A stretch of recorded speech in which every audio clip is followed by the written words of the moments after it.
Voici une conversation entre 4 chrétiens. 4 chrétiens affermis, nés de nouveau depuis de nombreuses années. Et ils discutent ensemble d'une question, une question cruciale. Un enfant de Dieu doit-il parler de Jésus autour de lui? Un chrétien doit-il parler du Seigneur Jésus à ceux qui ne le connaissent pas? Ces chrétiens qui proviennent d'horizons différents expriment à tour de rôle chacun leur avis sur la question. Et nous retrouvons dans cette discussion ces 4 personnes. Il y a Monsieur évangéliste, Monsieur découragé, Madame souveraineté et Monsieur manque de courage. Donc les noms sont factices, mais pas les discours. Les discours sont des discours réels que j'ai entendus, pas forcément ici, mais c'est des choses que j'ai déjà entendues durant mon parcours. À cette question, Monsieur évangéliste prend directement la parole et dit, de manière très vive, mais oui, bien sûr, tout le monde doit parler de Jésus, tout le monde doit évangéliser. D'ailleurs, moi, j'ai d'excellents résultats. À chaque fois que je parle de Jésus à quelqu'un, il se met à genoux et il confesse. À chaque fois que je parle de l'Éternel à quelqu'un, des mains se lèvent. Tous viennent à l'église après mes paroles. Je pense que le chrétien qui n'y arrive pas, peut-être qu'il n'a pas la bonne stratégie, la bonne technique. Peut-être qu'il doit se remettre en question. Ou peut-être qu'il doit même se demander si sa foi est sincère. Mais si vous le voulez, je vous donnerai ma méthode infaillible qui fonctionne à tous les coups. Monsieur découragé entend cela et dit « moi, j'en peux plus. J'ai tellement fait d'évangélisation dans ma vie, tellement de semaines, tellement de porte-à-porte, tellement d'événements organisés dans le cadre de mon église, et je n'ai jamais réellement vu quoi que ce soit. D'ailleurs, j'ai plus trop envie de faire cela. En plus, les témoins de Jéhovah ont pris le marché. À chaque fois que j'essaye de parler du Seigneur à quelqu'un, je suis directement catalogué. L'évangélisation ne fonctionne pas. Moi, je ne veux plus en entendre parler. Madame Souveraineté tente de réconforter Monsieur découragé et lui dit « Mais ne t'en fais pas, car n'oublie pas que Dieu est souverain. Dieu est à l'œuvre. Seulement Dieu connaît ceux qui lui appartiennent. Comment voudriez-vous même vous savoir vers qui aller pour parler du Seigneur? Non, c'est l'œuvre de Dieu. Pas de soucis, pas de tracas. Nous n'avons rien à faire. Laissons simplement Dieu faire son œuvre. C'est le mieux que nous puissions faire. » Monsieur manque de courage ajoute « Moi, je pense que c'est exact. Je pense que d'ailleurs, l'évangélisation, c'est l'affaire de certaines personnes. Dieu a donné des dons à certains, mais pas à tous. Et puis, de toute manière, moi, c'est vraiment pas mon tempérament. Je suis bien désolé, mais je préfère laisser ça à d'autres. Je suis bien désolé d'ailleurs que toutes ces personnes meurent pour l'éternité, mais moi, j'ai rien demandé. Chacun ses dons. Et puis la parole dit qu'ils n'ont que ce qu'ils méritent. Et vous, ce matin, et vous, et nous, quelle est notre réflexion par rapport à l'évangélisation? Par rapport au fait de parler de Jésus à ceux qui ne le connaissent pas. Un chrétien doit-il évangéliser? Doit-il, comme on le dit dans le monde, faire preuve de prosélytisme? Dans quelle mesure?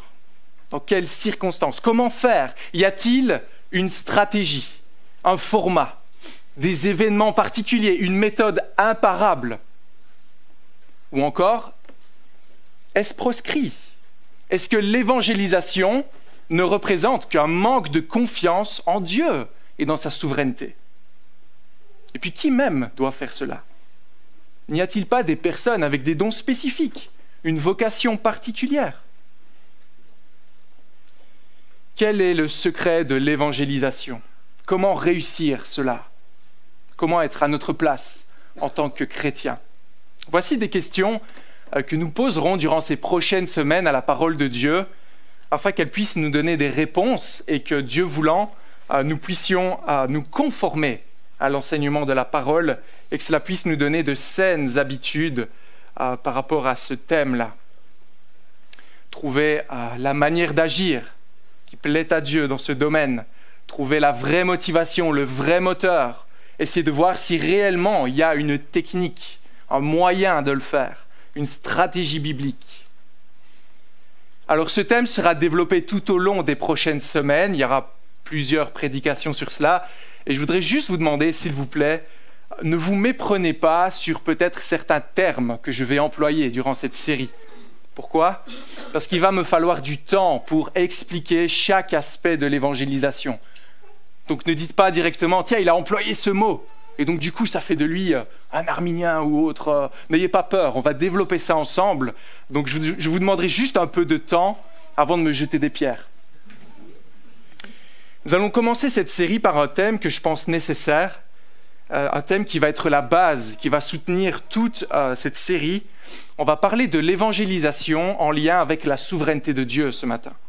Et je laisserai maintenant la place pour les lectures du texte biblique avant la prédication.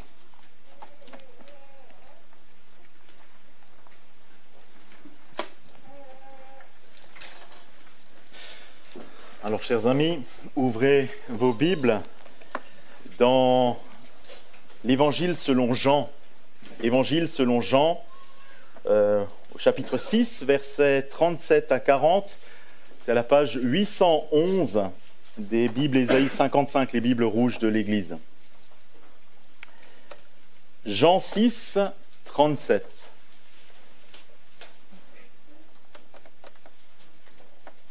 C'est Jésus qui parle. Tous ceux que le Père me donne viendront à moi, et je ne mettrai pas dehors celui qui vient à moi. Car je suis descendu du ciel pour faire non ma volonté, mais la volonté de celui qui m'a envoyé. Or, la volonté de celui qui m'a envoyé, c'est que je ne perde aucun de tous ceux qu'il m'a donnés, mais que je les ressuscite au dernier jour. La volonté de mon Père, c'est que quiconque voit le Fils et croit en lui ait la vie éternelle, et je le ressusciterai au dernier jour. Le second passage se trouve dans l'Épître aux Corinthiens, première Épître aux Corinthiens, chapitre 9, versets 19 à 23, page 872 sur les Bibles Ésaïe 55. 1 Corinthiens 9, 19 à 23.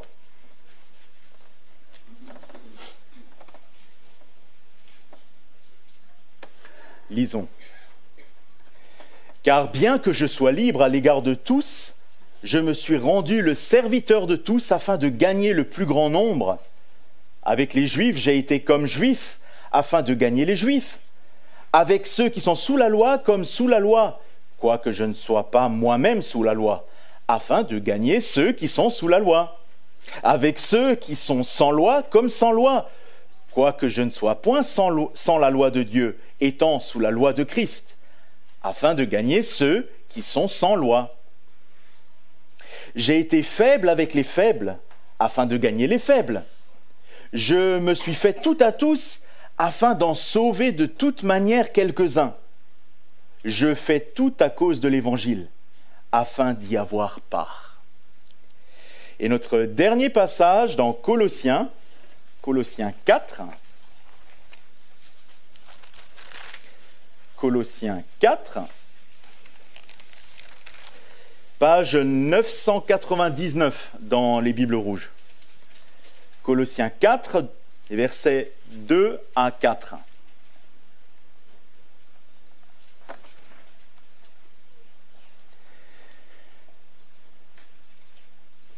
Nous rendons continuellement grâce à Dieu pour vous tous, faisant mention de vous dans nos prières, et nous rappelant sans cesse l'œuvre de votre foi, le travail de votre amour et la fermeté de votre espérance en notre Seigneur Jésus-Christ devant Dieu notre Père. Nous savons, frères bien-aimés de Dieu, que vous avez été élus. Jusqu'ici les lectures, inclinons-nous. Ah, j'ai lu Thessaloniciens. C'est curieusement en face, c'est pas le texte. Colossiens 4, relisons les 3 versets.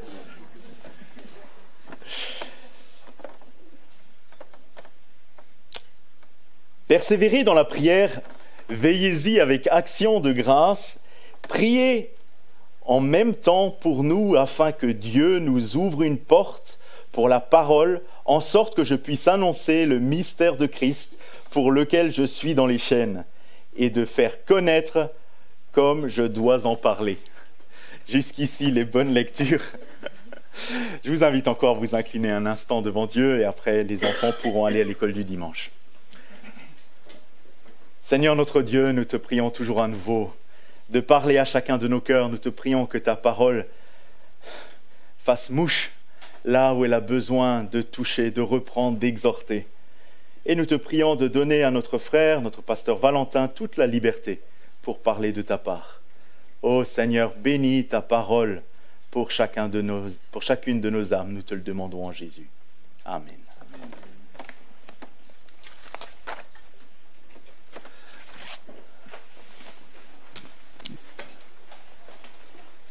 Les enfants, vous pouvez rejoindre vos classes d'école du dimanche.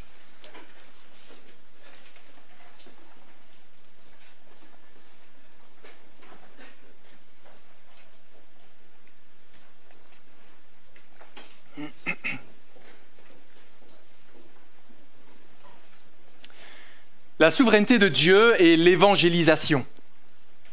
Voici un thème qui reprend l'un des concepts bibliques les plus difficiles à comprendre de la parole. Comme je l'ai dit, je pense qu'il est essentiel de passer par là pour avoir une saine pratique dans notre vie chrétienne. Quelle est l'équation ? Nous allons parler de tout ce qui touche à la responsabilité de l'homme, son action, la manière dont il doit agir, on va dire en collaboration avec Dieu, dans le cadre de l'évangélisation. Donc la responsabilité de l'homme, ça peut s'étendre à plus large que ça, mais on va se limiter à cela ce matin, en lien avec notre thème. Donc tout ce que l'homme accomplit et la manière dont il participe avec Dieu à l'œuvre que Dieu fait. Et également, de l'autre côté de l'équation, le fait que Dieu est souverain, que Dieu est autosuffisant.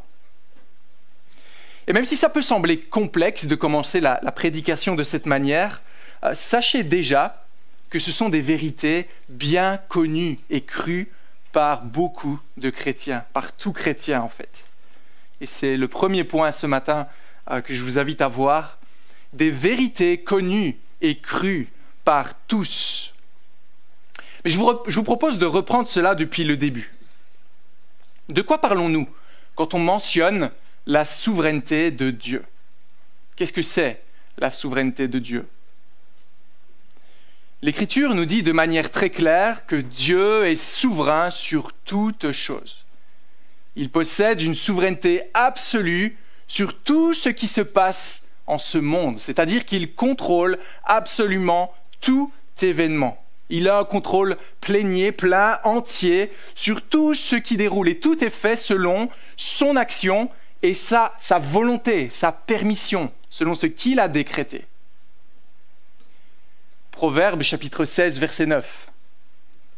Le cœur de l'homme peut méditer ses voies, mais c'est l'Éternel qui dirige ses pas. L'homme peut réfléchir, méditer, essayer d'avoir de la sagesse par rapport à la meilleure voie à suivre, mais c'est l'Éternel qui dirige ses pas.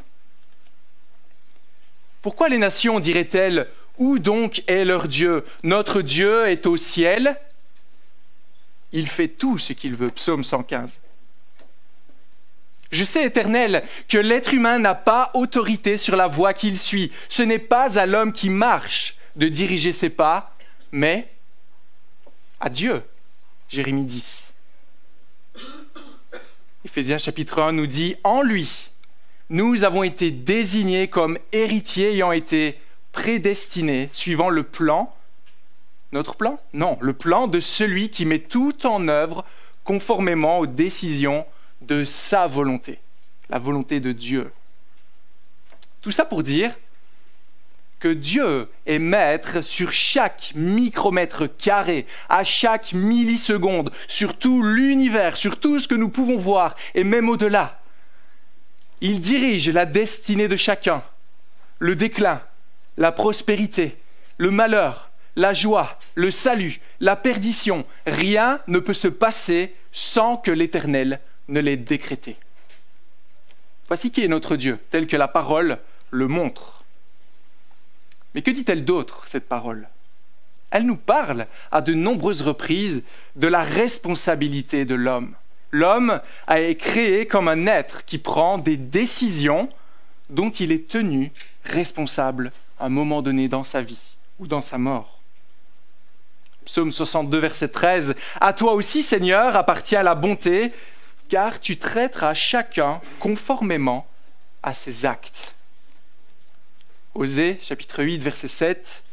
« Puisqu'ils ont semé du vent, le peuple, donc le peuple d'Israël, puisqu'ils ont semé du vent, ils moissonneront la tempête. » Ils n'ont que ce qu'ils ont semé, les conséquences de leurs actes.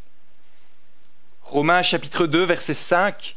« Par ton endurcissement, ton refus de te repentir, tu t'amasses un trésor de colère pour le jour où Dieu révélera sa colère et son juste jugement.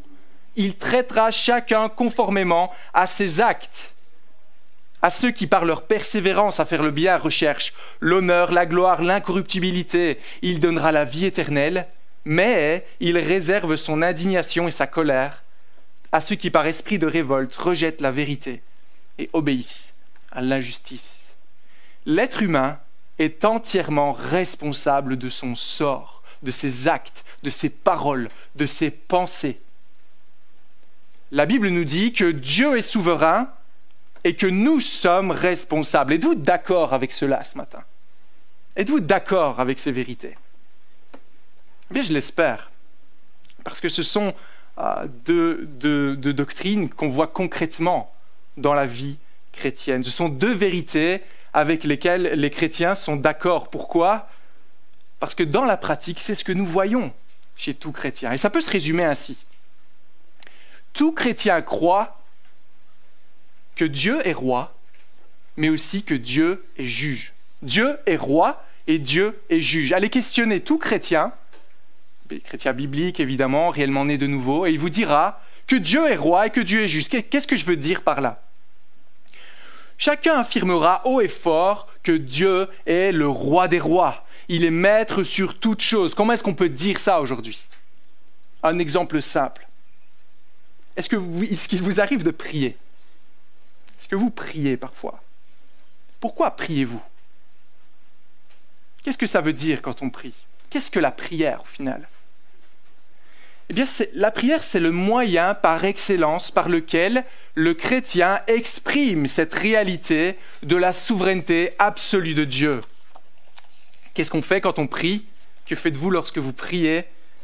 On reconnaît que Dieu est l'auteur, la source de tout bien que nous avons reçu et qu'on espère recevoir dans l'avenir. La prière, c'est l'humble aveu de notre faiblesse. C'est par cela qu'on exprime notre dépendance, n'est-ce pas ? Quand nous prions, nous savons que ce n'est pas nous qui contrôlons le monde, mais que c'est Dieu. Quand on prie, on est en train de dire, c'est toi qui donnes, c'est toi qui sauves. Et c'est pour ça qu'on le prie souvent, qu'il donne, qu'il sauve. Personne ne dira jamais qu'il n'a pas besoin de Dieu et qu'il peut être sauvé par lui-même, à moins de ne pas être chrétien.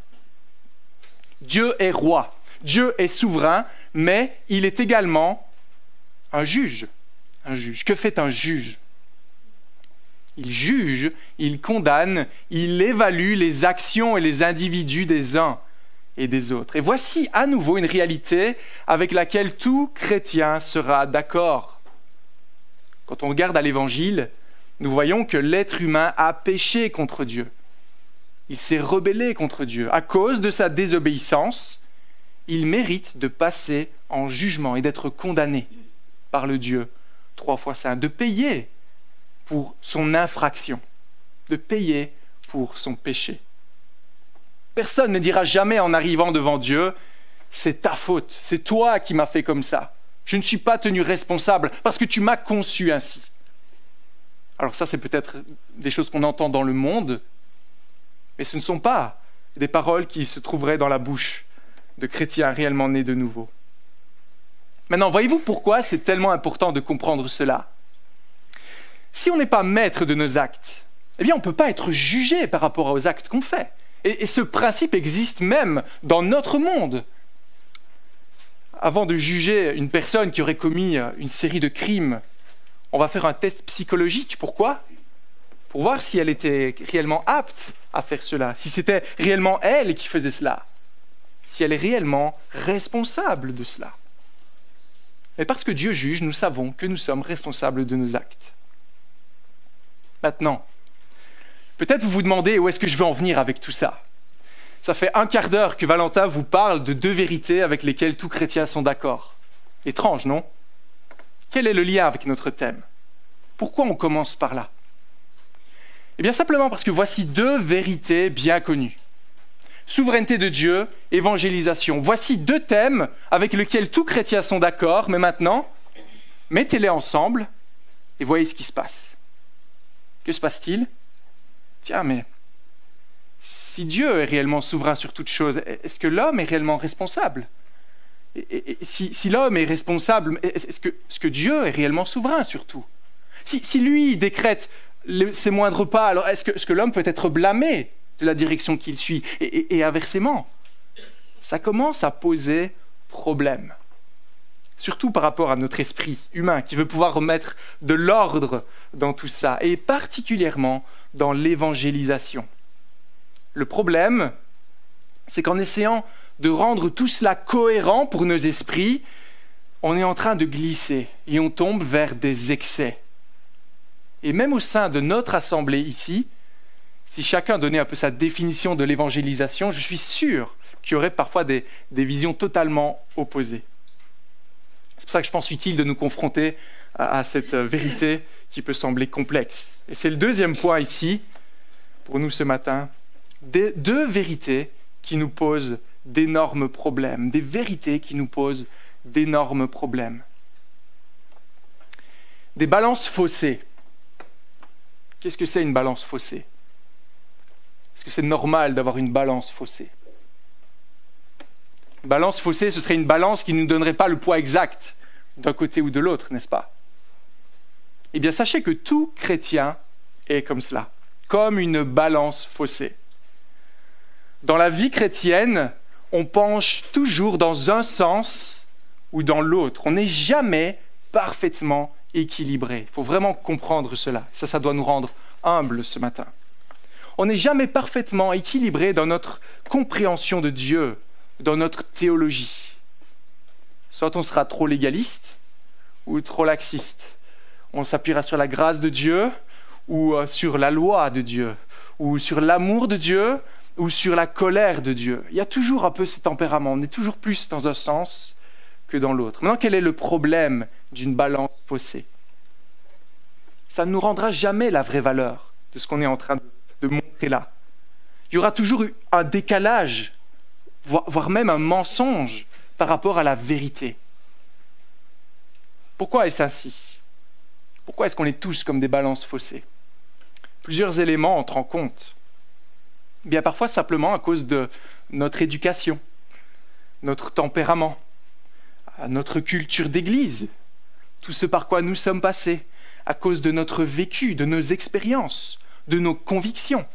On a tendance à tirer la couverture dans un sens ou plutôt dans l'autre. Et ça, c'est vraiment une vérité qu'il faut comprendre. Ça doit nous garder humbles dans nos convictions et nous pousser à rechercher la vérité, nous attacher à elle, plutôt que de rester fermes sur nos positions. Bon, il y a une mesure dans laquelle le faire, évidemment. Il y a certaines vérités qui sont indiscutables. Mais dans le cadre de l'évangélisation, il est bon de se poser ces questions. Parce que quel est le problème ? C'est que, on va voir, il y a deux spectres à cette balance, il y a deux extrêmes.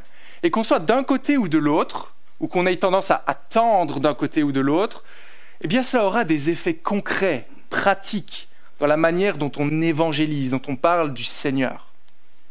Et je voudrais voir avec vous maintenant les deux côtés de cette balance. Un premier côté, il y a certains groupes de croyants qui ont tendance à oublier la souveraineté de Dieu dans leurs actes et à placer plus d'importance dans la responsabilité de l'homme. Responsabilité de l'homme, on l'a vu, qui est certaine, La parole, d'ailleurs, nous invite à de nombreuses reprises à rayonner de l'Évangile. Dieu dit « Allez, faites de toutes les nations des disciples, soyez des lumières », etc., etc. Quand on regarde la manière dont la parole est construite, on voit qu'il y a cette tendance à aller vers les autres, à parler, à proclamer. Et on va développer ce thème un peu plus tard.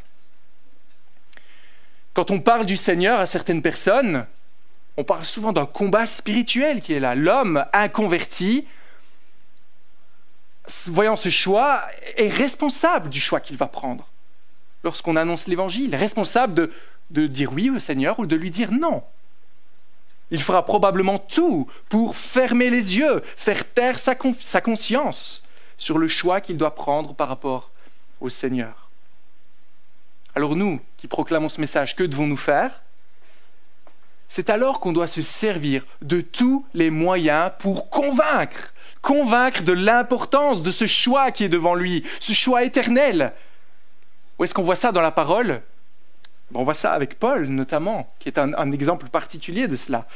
Acte 17, lorsqu'il arrive à Athènes, il se fait à ceux qui sont là, aux Athéniens qui avaient cette tendance à discourir, avoir ces discours philosophiques, à l'aéropage, etc. Oui, vous avez de nombreux dieux, mais moi je suis venu vous parler de ce Dieu inconnu. Il se met à leur niveau. On l'a lu, 1 Corinthiens 9. Paul se fait à tous pour en gagner quelques-uns. Pensez-vous qu'il était heureux de jouer ce rôle ? On pourrait presque croire hypocrite d'agir de la sorte. Mais Paul faisait tous ses efforts pour enlever toute barrière, pour évangéliser. Il a même été jusqu'à circoncire Timothée en Acte 16, et cela à cause des Juifs, pour ne pas que ce soit une barrière. On fait tous nos efforts pour que ce message puisse être entendu. Mais revenons à ce groupe. Ceux qui oublient la souveraineté de Dieu. Qu'est-ce qui se passe lorsqu'on oublie cela ? Eh bien, cela conduit à des excès dans ce domaine. Et on arrive inévitablement à une évangélisation stratégique, avec pour facteur décisif, pour amener des personnes à Jésus-Christ, notre façon d'évangéliser, notre attitude, nos méthodes, notre stratégie. Du coup, on annonce un évangile qui devient pragmatique, calculé. Oui, bien sûr, il faut annoncer le message de l'évangile, mais il y a aussi la technique.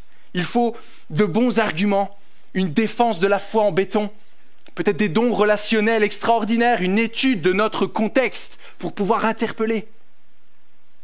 Mais si on oublie la souveraineté de Dieu, on tombe dans ces excès, et cela représente une erreur dans laquelle beaucoup de chrétiens et beaucoup d'églises même, particulièrement dans la génération passée, sont tombés.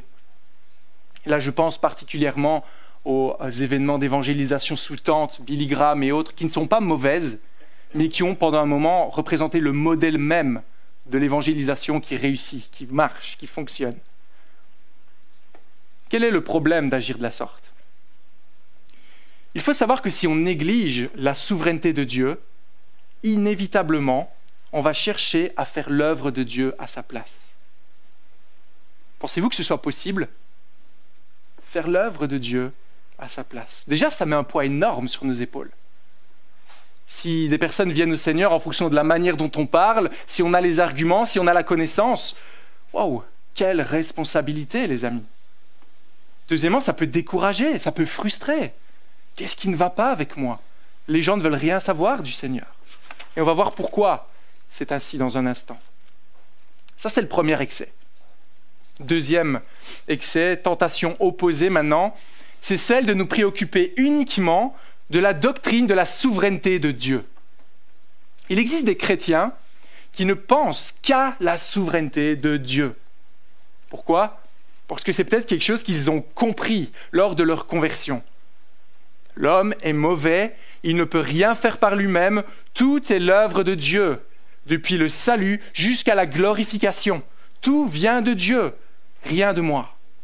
Et il ne faut en aucun cas que nos œuvres mauvaises ne viennent entraver le plan de Dieu.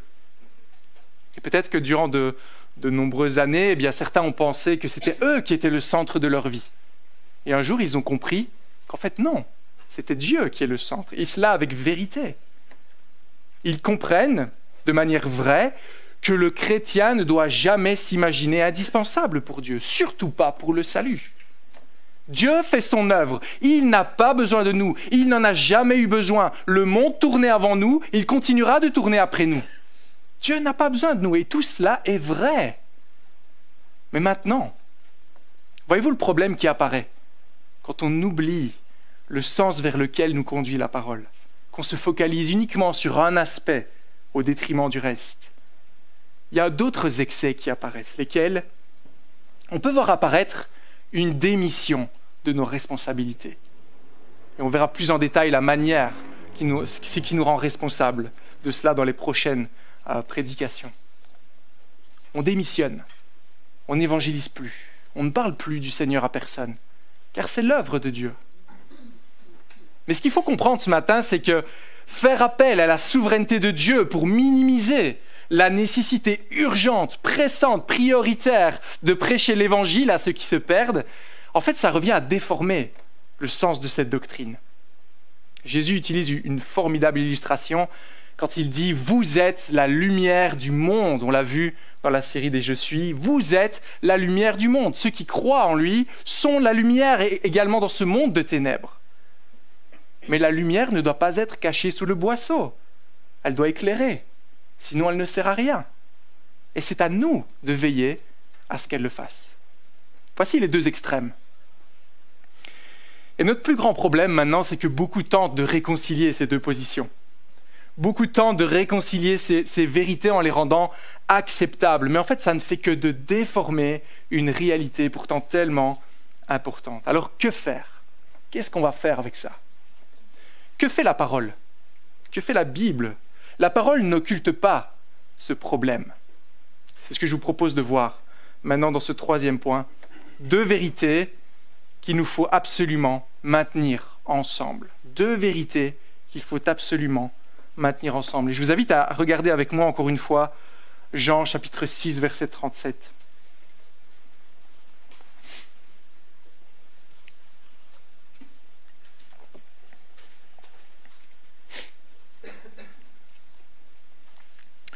Tous ceux que le Père me donne viendront à moi et je ne mettrai pas dehors celui qui vient à moi.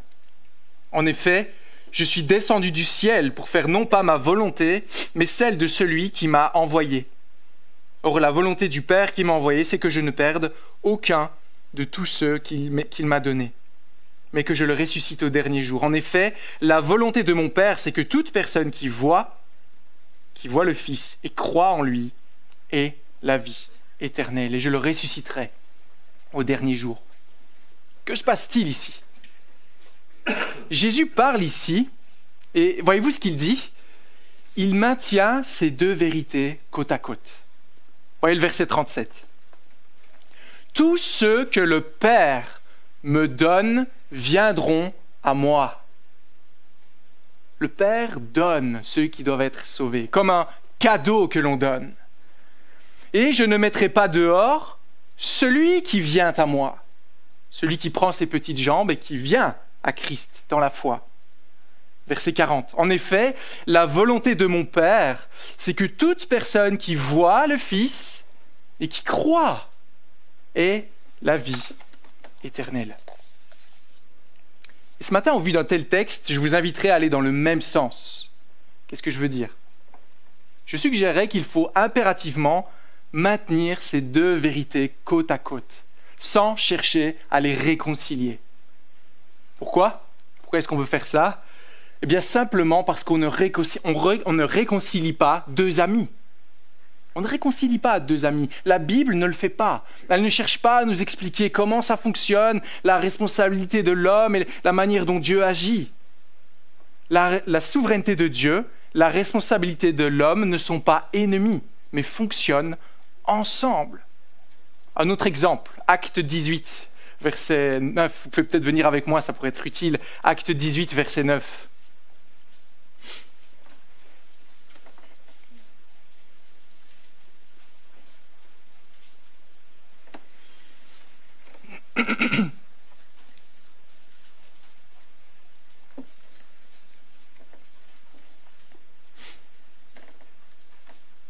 Acte 18, verset 9. C'est Paul durant son voyage missionnaire, il avance progressivement en Asie mineure. Et le Seigneur dit à Paul dans une vision pendant la nuit, « N'aie pas peur, mais parle, ne te tais pas, car je suis moi-même avec toi, et personne ne s'attaquera à toi pour te faire du mal. En effet, j'ai un peuple nombreux dans cette ville. » Paul s'établit là 1 an et 6 mois, enseignant la parole de Dieu parmi les Corinthiens. 2 vérités maintenues côte à côte, sans problème. Que se passe-t-il ici? Dieu dit à Paul, durant son voyage missionnaire, qu'il a un peuple qui lui appartienne, un peuple qui sera sauvé, car nous savons que le Seigneur ne perdra aucun de ceux qu'il s'est choisis, aucun de ceux qui lui appartiennent. Mais Paul doit parler, Paul doit aller pour que cela s'accomplisse. Sa responsabilité est en jeu ici, mais elle s'inscrit dans la souveraineté de Dieu. On pense tous à l'histoire de Jonas, que nous connaissons, n'est-ce pas? Va et annonce la repentance à Ninive. Après, c'est un contexte particulier, là, mais qu'est-ce qu'il a fait? Jonas, il est parti à l'opposé. Mais Dieu, dans sa souveraineté, a amené Jonas à revenir et à annoncer ce message, même malgré ses dispositions. Le plan de Dieu s'accomplit, mais passe également par nous. Maintenant, pourquoi est-ce important de maintenir cela? Eh bien, car il me semble que c'est justement là que se trouve toute la force de ce concept biblique. Car si on réfléchit, qu'est-ce que l'évangélisation? C'est quoi l'évangélisation? C'est la proclamation de la mauvaise, puis de la bonne nouvelle à des pécheurs perdus, des pécheurs rebelles qui ne veulent pas de Dieu. C'est la proclamation du seul message qui sauve à des personnes qui veulent tout, sauf le Seigneur. Certains textes de l'Écriture nous disent qu'ils sont mortes, aveugles dans leurs péchés. Voyez-vous ce que Dieu nous demande de faire? Il nous invite à faire quelque chose d'impossible, à parler aux morts. Parler aux morts, à les réveiller. Allez, debout, lève-toi. Chers amis, soyons conscients d'une chose, l'évangélisation est impossible. L'évangélisation ne peut pas réussir. C'est impossible de pouvoir amener une personne à la repentance. Mais voici pourtant la manière dont Dieu a voulu se faire connaître. Il aurait pu le faire d'une autre manière, par des anges, au moyen de révélations extra-bibliques ou tant d'autres choses. Il est Dieu, il fait ce qu'il veut. Mais non, il l'a fait en utilisant monsieur et madame tout le monde par la proclamation de l'évangile de Jésus-Christ. En passant par les prophètes, le Seigneur Jésus lui-même, les apôtres, les disciples, les croyants dans l'Église primitive, jusqu'à aujourd'hui, c'est comme ça que ça se passait. Et aujourd'hui, le problème du péché est toujours le même qu'à l'époque. Et le moyen d'être sauvé est resté le même. Nous devons proclamer Christ, mort et ressuscité, afin que toute personne qui voit le Fils et croit en lui ait la vie éternelle et soit ressuscitée au dernier jour.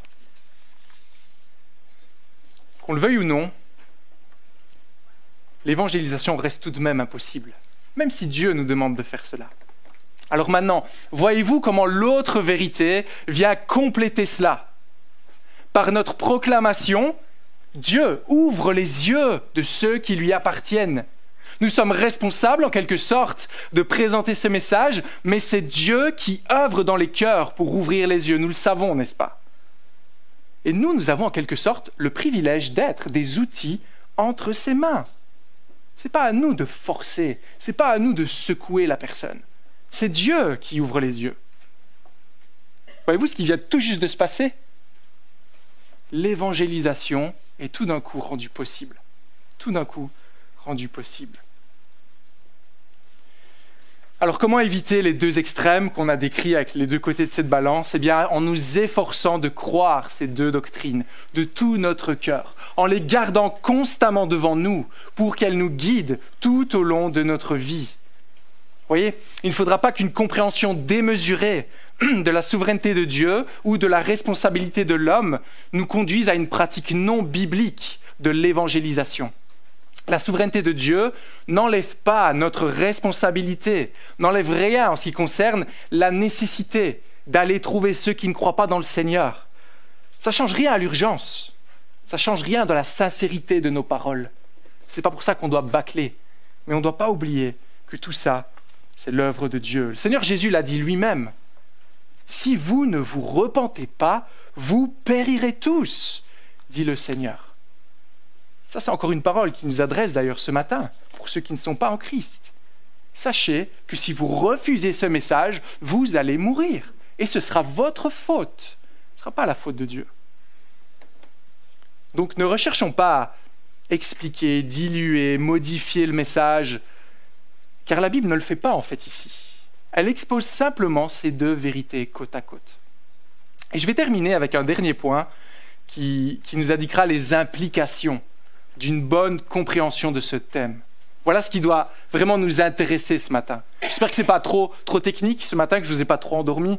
On va essayer d'aller vers quelque chose d'un peu plus pratique maintenant. Quatrième point, des vérités qui doivent révolutionner notre attitude.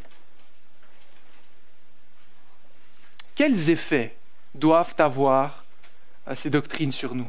Quel effet doivent avoir une bonne compréhension de la souveraineté de Dieu et de notre responsabilité? Eh bien, premièrement, cela doit nous conduire à plus de prières.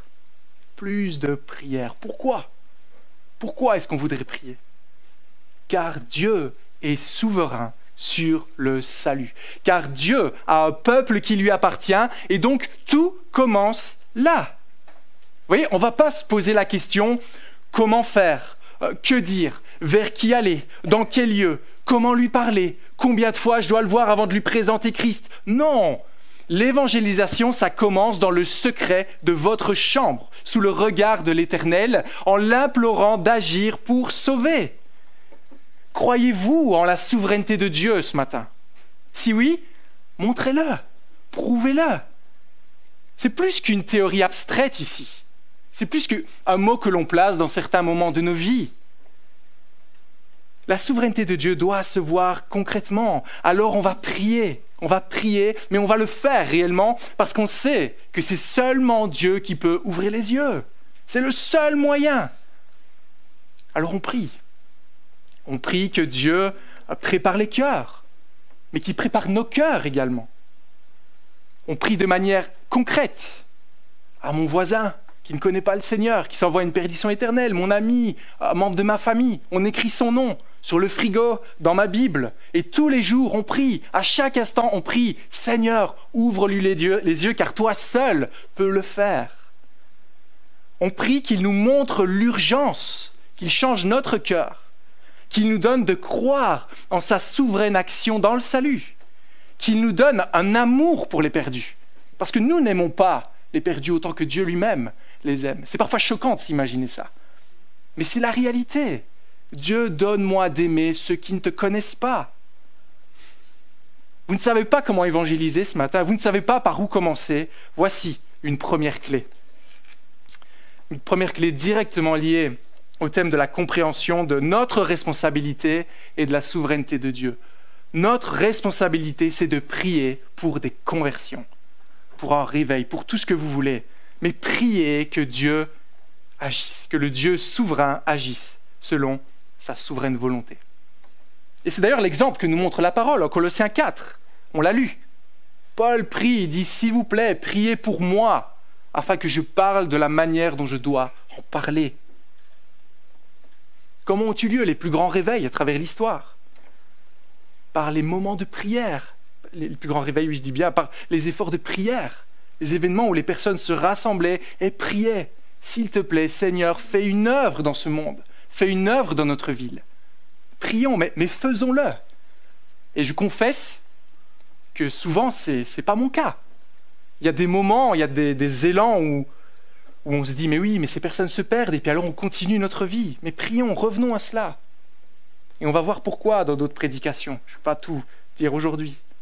Donc on prie, premièrement. Deuxième implication, on ne se décourage pas. Pourquoi?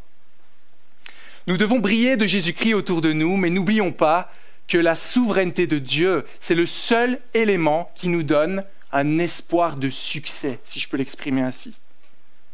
Au lieu de voir, comme on le voit beaucoup aujourd'hui, l'évangélisation comme inutile, inefficace, voyons l'inverse. La grâce souveraine de Dieu qui agit encore aujourd'hui, c'est le seul moyen qui permet de la rendre efficace, ou qui l'empêche d'être inefficace. Parce que Dieu est vivant, l'évangélisation reste possible aujourd'hui. Nous n'avons pas la moindre chance de résultat si Dieu n'est pas à l'œuvre. Mais comme il a promis d'être avec nous jusqu'à la fin du monde, je vous laisse deviner ce que ça signifie. N'importe quel chrétien, ayant cette juste vision des choses, ne perdra jamais courage dans l'évangélisation, car il saura que ça ne dépend pas de lui. C'est normal d'être rejeté. Les gens ne veulent pas de cette vérité. C'est l'œuvre de Dieu dans le cœur qui doit leur permettre de réaliser cela. Et parfois, on regarde aux grands efforts d'évangélisation. J'ai parlé des tentes d'évangélisation. Vous voyez de quoi je parle? Des grands tentes, des grands événements organisés, etc., où les personnes venaient et étaient évangélisées en masse, etc. Et parfois, on a l'impression que c'était ça, le moyen qui marchait. Et aujourd'hui, on ne comprend pas pourquoi ça ne marche plus.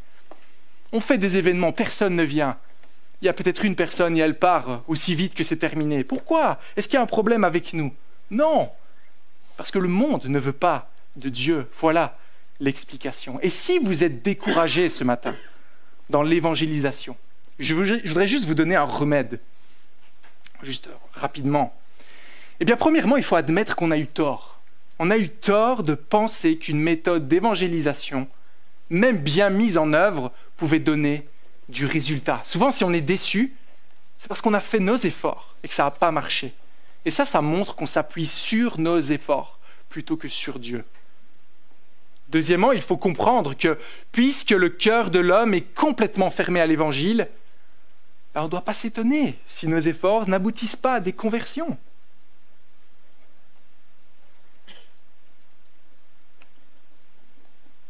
C'est un peu comme si, une illustration grotesque, vous vouliez gagner de l'argent et vous vouliez vendre des fleurs. Vous placez votre magasin, etc., mais vous vendez des ronces avec des épines. Et après quelques mois, vous vous étonnez que personne n'en veut. C'est normal, c'est la même chose avec l'évangile. L'évangile pique là où ça fait mal. Personne ne veut de l'évangile. Alors ne soyons pas étonnés si ça ne fonctionne pas. Ensuite, nous devons nous souvenir que Dieu nous demande essentiellement d'être fidèles. Il ne nous demande pas d'avoir du succès dans l'évangélisation. Il nous demande juste d'être fidèles dans ce que nous croyons, défendre notre foi, rayonner de l'évangile. Allez parler de ça à Ésaïe. Il n'a pas eu de succès dans son ministère. Depuis le début, c'était prévu. Allez même le dire au Seigneur Jésus. Qui était le Seigneur Jésus? C'est Dieu lui-même qui est venu sur terre annoncer le message, la bonne nouvelle de l'évangile. Bien sûr, certains l'ont suivi, mais beaucoup l'ont rejeté. Qui mieux que lui pouvait annoncer le message de la meilleure manière? Beaucoup n'en ont pas voulu. Paul, l'apôtre, dans certains villages, n'a eu aucun succès et a presque dû payer de sa vie. Et dans l'histoire de l'Église, nous voyons qu'à certains moments, même le témoignage chrétien semblait presque éteint. Tout semblait tellement loin de la foi authentique et pourtant, le Seigneur est là, le Seigneur est fidèle. Et on a eu les grands événements de la Réforme et autres. Et enfin, nous devons apprendre que nos résultats dépendent de la grâce toute puissante de Dieu. On ne doit pas oublier ça, pour ne pas être découragé. Dieu seul fait ce que les hommes ne sont pas capables de faire, par son esprit, à travers sa parole.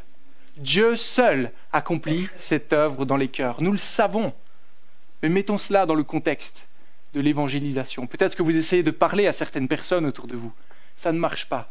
Mais comprenez que c'est normal, car c'est Dieu qui fait grâce. C'est Dieu qui nous donne la grâce de croire en lui. C'est son œuvre, mais c'est notre privilège de pouvoir porter ce message. À nouveau, la souveraineté de Dieu, plutôt que de décourager, doit nous rendre hardis, patients. Il n'y a pas de formule magique, il n'y a pas de pouvoir en aucun moyen d'évangélisation.